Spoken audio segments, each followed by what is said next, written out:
성경 말씀 호세아서 6장 3절로 11절 말씀입니다.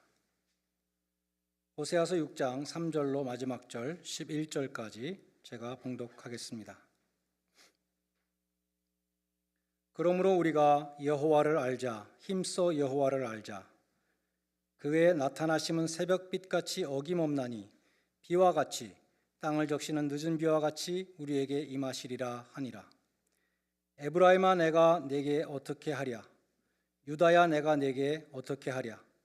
너희의 인애가 아침 구름이나 쉬 없어지는 이슬 같도다. 그러므로 내가 선지자들로 그들을 치고 내 입의 말로 그들을 죽였노니 내 심판은 빛처럼 나오느니라. 나는 인애를 원하고 제사를 원하지 아니하며 번제보다 하나님을 아는 것을 원하노라. 그들은 아담처럼 언약을 어기고 거기에서 나를 반역하였느니라. 길라앗은 악을 행하는 자의 고울이라 피 발자국으로 가득 찼도다. 강도 떼가 사람을 기다림같이 제사장의 무리가 세겜길에서 살인하니 그들의 사악을 행하였느니라. 내가 이스라엘 집에서 가증한 일을 보았나니 거기서 에브라임은 음행하였고 이스라엘은 더럽혀졌느니라. 또한 유다여, 내가 내 백성의 사로잡힘을 돌이킬 때에 내게도 추수할 일을 정하였느니라. 아멘. 찰스 스펄전 목사님은 우리가 오늘 읽은 호세아서 6장 3절과 4절 두 절 말씀을 가지고 설교하시면서 제목을 Constancy and Inconstancy, a contrast 이렇게 붙였습니다. 불변성과 가변성의 대조라는 것입니다. 3절에는 하나님의 constancy, 하나님의 불변하심을 말씀하는데 바로 다음에 4절에서는 인간의 inconstancy, 사람들이 얼마나 잘 변하는가, 금방 변하는가, 그 극명한 대조를 보여준다는 것입니다. 특별히 4절에 보면 너희의 인애가 아침 구름이나 이슬처럼 쉽게 없어진다고 말씀합니다. 나는 그것이 힘들다. 내가 내게 어떻게 하랴? What should I do for you? 이것은 내가 정말 힘들다라는 그런 뜻입니다. 여기 인애로 번역된 히브리어는 헤세드입니다. 신약 헬라어의 아가페에 해당하는 단어이죠. 가장 일반적으로 사랑이라고, love라고 번역되는 단어입니다. 그런데 여러 영어 성경들을 비교해 보면 4절에 헤세드를 love라고 번역한 성경들도 물론 있지만 loyalty나 goodness, faithfulness, loving kindness 등으로 다양하게 번역한 것을 볼 수 있습니다. 한글 성경 중에 새 번역은 아주 뜻을 잘 드러내기 위해서 약간 의역을 했는데 이 헤세드를 나를 사랑하는 너희의 마음 이렇게 번역했습니다. 나를 사랑하는 너희의 마음은 아침 안개와 같고 덧없이 사라지는 이슬과 같다 이렇게 번역했습니다. 캠벨 몰간 목사님은 히브리어 헤세드의 어원에는 목을 굽힌다라는 뜻이 있기 때문에 이 헤세드를 서브미션으로 순종으로 번역하는 것이 적합하다 이렇게 보았습니다. 그래서 이런 뜻이 되는 것이죠. 그들은 진심으로 고개를 숙였지만 그 순종은 금방 덧없이 사라졌다. 그것이 하나님이 힘들어하시는 부분이다. 어떻게 하면 좋겠느냐 이런 말씀이라는 것입니다. 캠벨 몰간 목사님은 사도신경의 고백을 예로 듭니다. 우리가 사도신경을 자주 고백하죠. 하지만 고백만 하고 그대로 살지는 못합니다. 사도신경은 나는 하나님을 믿습니다 라는 위대한 고백으로 시작합니다. 우리는 그 고백을 할 때 진심으로 물론 합니다. 우리는 정말 하나님을 믿습니다. 그 확신에 찬 고백은 정말 영광의 광채가 빛나는 그런 위대한 고백입니다. 그런데 그 다음이 문제라는 것이죠. 우리는 신앙 고백을 한 후에 예배당을 떠나서 바쁜 세상의 일상생활 속으로 다시 돌아가는데 세상에 돌아가서는 우리가 예배당에서 드린 신앙 고백대로 살지 못한다는 것입니다. 그래서 우리의 순종은 예배 시간에 다짐했던 그 순종은 아침 구름처럼 사라지고 마는 것입니다. 아침 구름은 너무나 멋진 존재이고 무지개 아름다운 빛을 내며 하늘의 영광을 드러내지만 실생활에서 열매를 맺지 못한다면 아무 소용이 없는, 그냥 사라질 뿐인 것입니다. 하나님은 그것을 힘들어 하십니다. 시편 136편에 그 인자하심이 영원함이로다, 이 구절이 마치 무슨 후렴처럼 26번이나 나옵니다. 우리를 향하신 하나님의 사랑은 변치 아니하시고 영원하다는 것입니다. 반면에 하나님을 향한 우리의 사랑은 어떻습니까? 하나님을 향한 우리의 사랑은 안개나 이슬과 같다는 것이죠. 하나님의 사랑은 영원한데 하나님을 향한 우리의 사랑은 안개처럼 금방 사라지는 그러한 사랑이라는 것입니다. C.S. 루이스의 스크루테이프의 편지들이라는 글에서 보면 삼촌 악마가 조카 악마에게 작전을 가르쳐주는 그러한 내용입니다. 편지 형식으로 되어 있습니다. 거기에 이런 이야기가 나옵니다. 어느 날 사회적으로 존경을 받는 어떤 영국의 노신사가 도서관에서 책을 읽다가 기독교 서적을 보게 되었습니다. 그는 책을 읽다가 도전을 받았습니다. 나도 이제 신앙생활을 제대로 해야 되겠다. 내 일생도 얼마 남지 않았는데 나도 하나님 앞에 갈 준비를 해야지. 그는 진지한 마음으로 고민하기 시작했습니다. 그러한 마음은 매우 중요한 것입니다. 왜냐하면 그러한 생각은 그의 운명을 바꾸는 생각이기 때문입니다. 그런데 그렇게 진지하게 생각할 수 있을 때 악마가 와서 이제 디스트랙 시키죠. 점심시간이다. 뭐 이렇게 열심히 생각하냐? 밥 먹고 하자 하는 것입니다. 그래서 하나님께 대한 생각을 일단 접어두고 식당에 가서 밥을 먹습니다. 밥을 먹다가 또 생각이 납니다. 하나님은 어떤 분일까? 나는 그분과 어떤 관계를 맺어야 할까? 그때 또 다시 들어옵니다. 밥 먹으면서 무슨 그렇게 골치 아픈 생각을 하느냐? 소화 안 된다. 식사를 하고 나니까 또 나른하고 식곤증도 오고, 뭐 인생이 다 그런 것인데 내가 뭐 이렇게 유별나게 이 나이에 또 신앙생활을 하겠다고 하는가 하는 귀찮은 생각이 듭니다. 악마는 그래서 또 속삭입니다. 오늘만 날이냐? 다음에 또 생각해봐라. 오늘 집에서 지금 할 일이 많이 있지, 빨리 집에 가. 그래서 그는 밖으로 나와서 버스를 탑니다.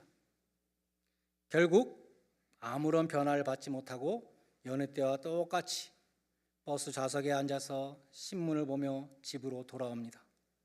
그러한 노신사를 바라보며 악마는 회심의 성공이라고 회심의 미소를 짓는다는 것입니다. 같은 일이 오늘날도 일어날 수 있습니다. 설교를 통해서 예배 시간에 도전을 받습니다. 맞아, 나도 새롭게 돼야지, 나도 제대로 믿어봐야지. 찬양 시간에, 성경 공부 시간에, 기도의 시간에 혹은 목장 모임을 통해서 도전을 받습니다. 하나님은 어떤 분인가? 나는 하나님과 어떤 관계를 맺어야 할까? 고민하게 됩니다. 그런데 그럴 때마다 찾아오는 것이 차차 마귀라는 것입니다. 차차 마귀는 다음에 차차해라 이렇게 말하는 마귀라고 합니다. 차차 마귀는 언제나 결단을 미루게 합니다. 회개 좀 이따 해라. 세례는 내년에 받아라. 예배가 끝나면 아래층으로 내려가서 또 다 잊어버리고 성도의 교제를 나눕니다. 식사를 하고 커피를 마시고 담소를 나누다가 어느 때처럼 다 잊어버리고 또 집으로 돌아갑니다. 다시 일상으로 돌아가는 우리의 모습을 보면서 사탄은 또 다시 성공이다라고 회심의 미소를 짓는다는 것입니다. 하나님은 우리에게 사랑을 원하시는데 하나님을 사랑하시길 원하죠. 그런데 변함이 없는 사랑, 금방 없어지지 않는 사랑을 원하시는 것입니다. 그것이 4절 말씀입니다. 에브라임아 내가 내게 어떻게 하랴? 유다야 내가 내게 어떻게 하랴? 너희 인애가, 너희 사랑이 아침 구름이나 쉬 없어지는 이슬 같도다. 6절에서도 또 하나님은 사랑을 원한다라고 말씀하시는데 여기에 사랑은 진정한 사랑을 원한다고 말씀합니다. 나는 인애를 원하고 제사를 원하지 않는다. 이 말씀을 가지고 하나님은 우리가 예배드리는 걸 원하지 않는구나 이렇게 엉뚱하게 나가면 안 됩니다. 신령과 진정으로 드리는, 아까 우리 찬양했는데 정말 중심이 있는, 내용이 있는 예배를 드리기를 원하신다는 것이죠. 진정한 사랑이 없이 드리는 형식적인 예배를 원치 않으신다는 뜻입니다. 팀 체스터 목사님은 부부의 예를 들었습니다. 사람들의 결혼 생활을 보십시오. 어떤 부인이 남편에게 매일 저녁 6시에 한 번도 빠짐없이 저녁을 차려주는데 아무런 정성이나 사랑이 없이 마지못해서 차려준다면 그것을 좋아할 남편이 있겠습니까? 불만에 가득 차서 저녁을 차리면서 마음속으로는 멋있는 다른 남자들과 사랑을 나누는 그런 상상을 하면서 저녁을 차려주면 그것을 맛있게 먹을 남편이 있겠습니까? 우리 예배가 그렇다는 것입니다. 형식과 의무만 남고 사랑이 차갑게 식은 그런 결혼 생활을 원하는 사람이 있겠습니까? 하나님도 그러한 예배, 그러한 사랑을 원하지 않으신다는 것이죠. 하나님을 사랑하는 마음이 빠진 종교 행위는 하나님에게 뇌물이나 주고 하나님을 내 뜻대로 움직이려고 하는 그런 것과 마찬가지입니다. 하나님이 원하시는 제사는 그런 제사가 아닙니다. 마음이 들어있지 않은 제사는 하나님 앞에 짐이 될 뿐입니다. 이사야 선지자가 말했습니다. 말씀드린 것처럼 캄벨 모을간 목사님은 이 헤세드를 순종으로 번역하는 것이 가장 의미가 된다고 말했습니다. NASB도 권위 있는 성경이죠. New American Standard Bible, 여기도 이 헤세드를 로열티로, 충성으로 번역했습니다. 그처럼 이 헤세드를 순종이나 충성으로 본다면 나는 인애를 원하고 제사를 원치 않는다는 이 6절 말씀을 우리는 사무엘이 사울 왕에게 했던 순종이 제사보다 낫다는 말씀과 연결할 수 있을 것 같습니다. 사무엘상 15장에 보면 사무엘은 사울 왕에게 하나님의 명령을 전했습니다. 하나님께서 아말렉을 진멸하라고 명하십니다. 진멸이라는 말은 잘 안 쓰는 말인데 totally destroy, 완전히 다 파괴하라는 것입니다. 짐승까지 다 죽이라고 그렇게 명하셨습니다. 근데 사울 왕은, 사람들은 다 죽였는데 왕만 안 죽였습니다. 왕은 다시 살려서 데려오고, 양과 소 다 죽이려고 했는데 너무나 아까운 것들이 많아서 정말 좋은 양, 정말 좋은 소는 안 죽이고 가져왔습니다. 사무엘이 사울 왕에게 와서 묻습니다. 지금 이 소리가 무엇입니까? 양의 소리도 나고 소의 소리도 나고 다 하나님께서 죽이라고 했는데 이게 무슨 소리입니까? 사울 왕은 자신의 죄를 자백하는 대신에 변명을 했습니다. 그것도 아주 교묘한 변명을 했습니다. 당신의 하나님 여호와께 제사를 드리려고 소와 양 중에서 가장 좋은 것만 골라서 갖고 왔습니다. 당신의 하나님 여호와께 제사하려고 가장 좋은 것들을 죽이지 않고 가지고 왔습니다. 얼마나 가증스러운 변명입니까? 그때 사무엘이 사울 왕에게 한 이 유명한 답변인 것입니다. 순종이 제사보다 낫습니다. 하나님께서 당신이 이렇게 불순종하면서 드리는 번제와 제사를 받으시겠습니까? 거역하는 것은 점치는 죄와 같고 완고한 것은 우상에게 절하는 죄와 같습니다. 왕이 여호와의 말씀을 버렸으므로 여호와께서도 왕을 버려 왕이 되지 못하게 하셨나이다. 사울 왕은 하나님께 최상급의 제물을 드리면서 예배 드리고 싶어합니다 이렇게 말했는데 이게 웬 날벼락입니까? 하나님께서 당신을 버리셨습니다. 얼마나 날벼락입니까? 하나님은 사울 왕의 중심을 보신 것입니다. 사람들은 그런 말에 속아 넘어갈지 모르지만 하나님은 속일 수가 없습니다. 하나님 앞에서는 잘못을 솔직히 자백해야 합니다. 그러나 사울 왕은 불행하게도 자신의 죄를 숨기고 변명하는 데 급급했습니다. 혹시 우리도 그런 말도 안 되는 합리화를 하면서 타협적인 믿음 생활을 하고 있지는 않습니까? 하나님 말씀에 순종하지 않으면서 거기에 대해서 온갖 그럴듯한 구실을 내세우고 있지는 않습니까? 만일 그렇다면 하나님께 예배드리려고 가장 좋은 짐승들을 안 죽이고 갖고 왔습니다라는 이 사울 왕처럼 가증스러운 변명을 하고 있는 것입니다. 속으로는 명예욕과 권력욕과 탐욕이 가득 차 있으면서 겉으로는 아주 그럴듯한 신앙적인 구실을 내세우는 사람은 하나님이 보실 때 얼마나 가증스러운 사람이겠습니까? 시편 51편 17절은 하나님이 구하시는 제사는 상한 심령이라. 회개하는 마음이 빠진 예배는 하나님이 받지 않으십니다. 불순종 가운데 드리는 예배를 하나님은 받지 않으십니다. 그처럼 하나님은 오늘 본문에서 우리들에게 나를 사랑하는 너희의 사랑을 내가 원한다 말씀하시는데 4절에서는 변치 않는 사랑을 원한다고 말씀하셨고 6절에서는 진실한 사랑을 원한다고 말씀하셨습니다. 오늘 본문에서 하나님이 원하시는 것이 또 하나 나오는데 6절에 보면 하나님을 아는 것을 원한다라고 말씀하십니다. 우리가 이 큐티 책이 많이 있죠. 우리 교회에서는 생명의 삶을 하는데 성서 유니온에서 나온 매일 성경이라는 큐티 책이 있습니다. 그 책은 아주 독특한 것이 어떠한 본문이든지 질문은 항상 똑같은 두 가지입니다. 매일매일 본문을 읽고 똑같은 질문 두 가지. 첫 번째 질문은 하나님은 어떤 분이신가? 두 번째 질문은 나에게 주시는 교훈은 무엇인가? 본문이 무엇이든 하나님 하자도 안 나왔지만 거기 분명히 하나님은 어떤 분이신가가 나온다는 것이죠. 우리는 삶 속에서도 하나님이 우리에게 말씀하십니다. 우리는 삶 속에서도 하나님이 어떤 분인가를 우리는 하나님 우리에게 가르쳐 주시고 계시다는 것입니다. 그것을 보여주는 것이 출애굽기 15장에 나오는 이 마라의 쓴물 사건입니다. 출애굽기 15장 1절로 21절은 아주 긴 찬양입니다. 홍해를 건너는 구원의 기적을 체험하고 모세와 미리암이 찬양을 지어 부르고 온 이스라엘 백성들이 감격하여 춤추며 노래 부르며 하나님을 찬양했습니다. 이해할 수 있죠. 홍해를 기적적으로 건넜으니 얼마나 하나님을 찬양했겠습니까? 그런데 딱 3일 후에 작심 3일이란 말처럼 3일 후에 하나님을 막 원망합니다. 그 이유는 물을 얻지 못하고 사흘길을 행하다가 드디어 물을 발견했는데 그 물이 마시지 못할 정도로 너무나 쓰기 때문입니다. 이스라엘 백성들은 그곳의 이름을 마라라고 쓴물이라고 그렇게 지었습니다.